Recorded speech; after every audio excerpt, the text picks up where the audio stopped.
औज़ुबिल्लाहिमिनश्शैतानिर्रजीम बिस्मिल्लाहिर्रहमानिर्रहीम अस्सलामु अलैकुम वरहमतुल्लाहि वबरकातुहू। उम्मीद आप सब लोग खैरियत से होंगे, खुश होंगे। ये जी मुश्ताक अहमद भाई का आर्डर है इस्लामाबाद से। इस्लामाबाद में उनका फार्म है और 100 निपल्स का इनका आर्डर है। आलमोस्ट हमारे पास निपल मेरे ख्याल में शायद 20-30 पीस रह गए, बाकी अल्हम्दुलिल्लाह निपल सेल हो चुके हैं। लेकिन इंपोर्ट भी बंद है, अभी नए निपल या नया स्टॉक भी नहीं आ रहा।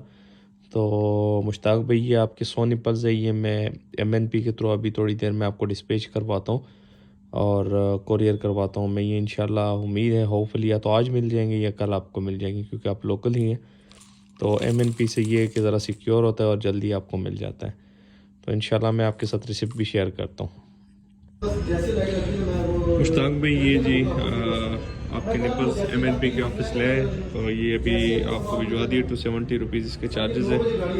वीडियो एंड करते तो हमें याद रखें, अपना ढेर सारा ख्याल रखें। 5 वक्त की नमाज़ अदा कीजिएगा। अल्लाह हाफ़िज़।